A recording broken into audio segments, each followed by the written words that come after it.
Estamos de volta com o nosso programa Em Pauta, hoje falando sobre o racismo, com Humberto Kesk, que é sociólogo, e também Eduardo Tamboreiro, coordenador da Coordenadoria de Políticas Públicas de Promoção da Igualdade Racial aqui de Novo Hamburgo. Antes do intervalo, nós estávamos falando das políticas públicas que existem para tentar amenizar essa questão do racismo institucional. Professor, o senhor não acha que talvez isso seria tapar o sol com a peneira? E um outro aspecto também, reforçando aquela fala anterior aí do Tamboreiro, que é o seguinte: a população afrodescendente no Brasil representa mais de 50% da população. Nós estamos aí beirando 60%, né, da população. Somos a maioria negros. Na maioria negros. E deste contingente, o público afrodescendente conseguiu eleger somente 8% de seus representantes. Então aí está o problema racial do Brasil, que envolve política de cotas, políticas públicas.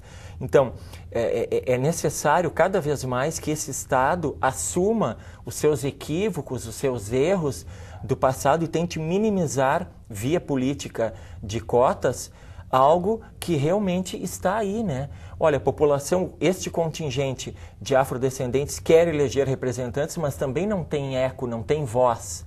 Então não adianta nós, é necessário fazermos uma meia-culpa, né?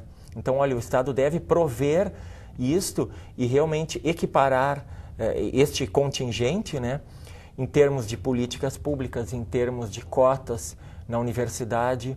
É inadmissível ainda. Inclusive, eu estava aí pensando, né, o racismo no Brasil é crime inafiançável. Sim. E, no entanto, na prática, não acontece, né? Porque nós vemos casos de racismo em toda parte.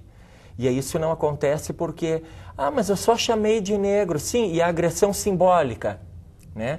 Porque aí se associa, por exemplo, o negro, ele é bandido, ele é ladrão, o negro tem que ir para a cadeia. É isso que a gente escuta, isso é o senso comum. E isso vai gerando um imaginário na população de desvalorização justamente deste público, né? Então, olha, deixa assim, sabe? Não vai botar para dentro da tua casa esse tipo de pessoa. Então, isso reforça características ainda de um Brasil escravocrata colonial. Então, nós estamos no mínimo há 400 anos de atraso. Uhum. Então, a necessidade cada vez mais dessas políticas, como falava o Tamboreiro, para equiparar esses contingentes.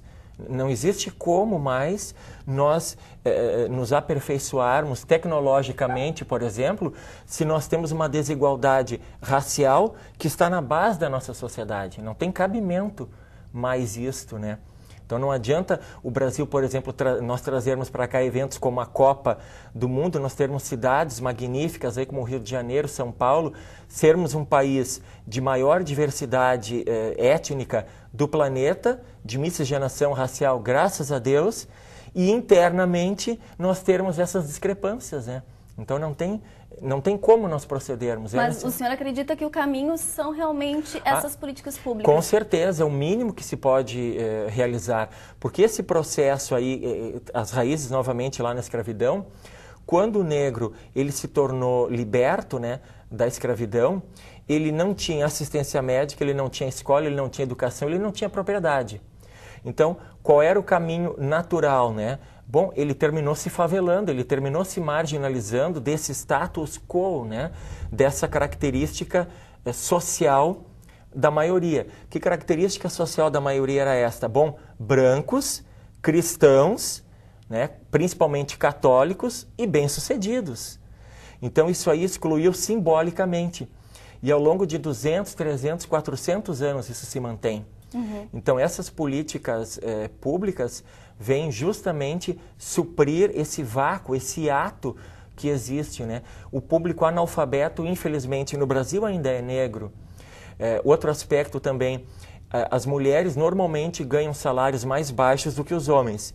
E as mulheres negras ainda mais baixos do que as mulheres brancas. E não existe uma lei, não existe um amparo legal para isso. E normalmente esse contingente mais pobre, que é o contingente negro necessita do trabalho. Então, muitas vezes, essas mulheres ou esses homens terminam trabalhando, desenvolvendo suas atividades por um salário mínimo, ou até menos de um salário mínimo, que seria o básico para uma sustentabilidade ética, né? Enfim, digna, social, né? Digna. Então, olha, realmente eu estou necessitando, eu vou ter de pegar esse emprego. Claro, acaba se submetendo pela necessidade. Pela necessidade. E essa necessidade remonta nas raízes lá da escravidão. E aí nós estávamos falando bastante sobre a questão social, econômica, e aí no intervalo acabávamos falando sobre a questão da música, né? E nesse quesito cultural, o negro ele é muito bem aceito. Pelo menos é o que me parece ou não.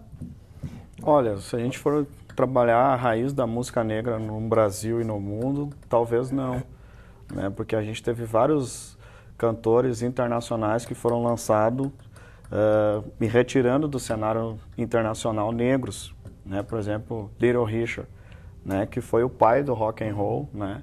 Chuck Berry foi o pai do rock and roll, e numa cilada armaram, o cara foi preso, ficou mais de 8 anos preso, e nisso lançaram Elvis Presley. Né? Vamos branquear, né? Vamos branquear porque o cara do rock era, inclusive, os vestimentos de Elvis Presley, a costeleta, o jeito da guitarra. Se olhar no YouTube, Chuck Berry é o cara, sabe? A mesma coisa, só pegaram o personagem, tiraram o negro e colocaram um cidadão branco. Enfim, é a mesma coisa dos Beatles, pegar James Brown, enfim. Então, a gente ainda, mesmo na música, que a música vem mais forte da África mesmo, né? Vem mais forte do continente, então os negros acabam se sobressaindo porque tem muito talento. E quando tem muito talento, não tem como tu querer discriminar ou tirar da cena, né? Por exemplo, o Seu Jorge, hoje é o maior músico, né? É o divo da música brasileira, né? Então, mas mesmo assim, as pessoas que vão no show estão ali por causa da voz, por causa do jeito, por causa da grande banda que tem, mas ao mesmo tempo discriminam as outras pessoas que estão olhando o show, ou talvez discriminam ele mesmo por ser negro. Sempre vão ter um argumento, eu fui no show, mas não gostei porque ele fez isso, né? Então, eu já vi show dele, por exemplo, que ele declamou aqui também, Negro Dama, né? Que é uma música do Racionais, e ele foi vaiado. Ele foi vaiado porque declamou Negro Drama. Então, existe ainda um racismo, um apartheid cultural ainda, né? Mas ainda a gente tem avançado, né? A gente não pode ser negativo nas coisas. Eu acho que a gente tem avançado muito no Brasil nessa perspectiva de combater o racismo. Acho que o racismo não vai ter um fim, né? A gente não vai acabar com o racismo,